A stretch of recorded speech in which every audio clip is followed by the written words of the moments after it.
Welcome once again to the Daily Dose of Disaster. My journey through divorce. 15 months, matter of fact. We're still going. Actually, it's 17 months. It's kind of been jumping all over the place, so I'm going to start at the beginning now. I left in, I think it was January, February, somewhere around there. I left. I actually had the recording when I left. I told her I was going to, want a divorce. Because, you can see how, emotional it was, chaotic it was, and everything.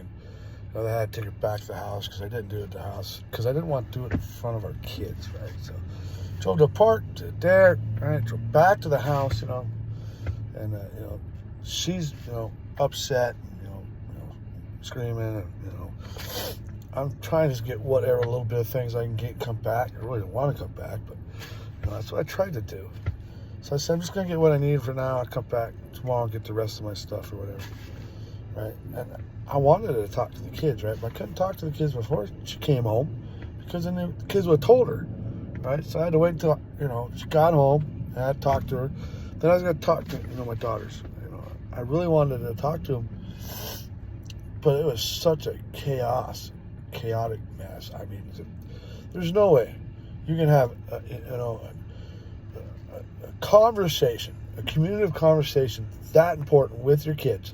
One who at that time was 14, the other was 18. There's just no way.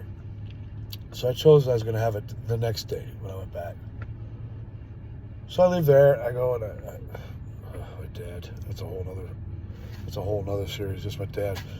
I went to my dad's. He has just a dilapidated RV in his backyard.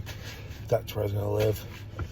I'll tell that story in another episode because it's a fantastic damn story, right? So the next day I call her up and say, I need to come and get the rest of my stuff. So she goes, oh, I already got it for you. It's in the carport, I believe she said. Out in the middle of the driveway. Garbage bags. Okay.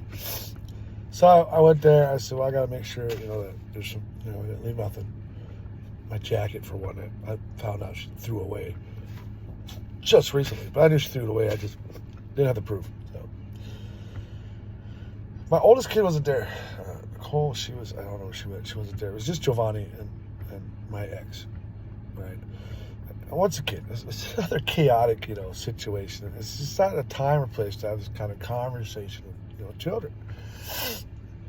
And, and I said, what are we going to do about the money? Because, I need something to live from, paycheck to paycheck. I don't need a lot.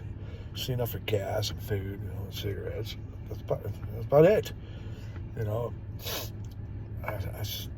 I think I came up with $300 every check, $300 for me. And she could keep the rest to pay all the bills. And she said, that's fine. We'll do that. So I said, I'll go get the $300 out of the bank. She's like, there's no money in there. Why isn't there any money in there? I pulled it out. I said, why'd you pull it out? Well, I don't trust you. I said, what do you mean you don't trust me?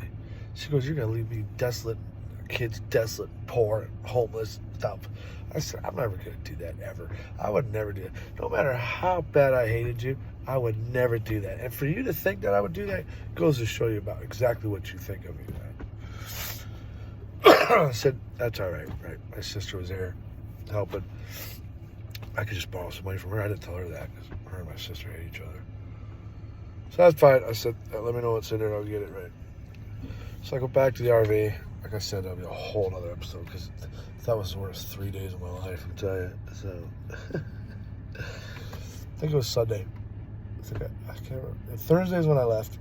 So this is Sunday morning. She called and wanted to know if it was, if it was really over. That was it. No more. There's no chance. I said, yeah. I said, I can't predict the future, Gloria, but as of right now, no. I've told you many times that once I'm out. I ain't coming back, right? Because it was hard, very, very hard for me to leave. It was probably the most difficult decision I've ever made in my life. Because, I had to take a selfish act, which I'm not a selfish guy by nature, to find my happiness, because it's just miserable. It's just a miserable way to live. So,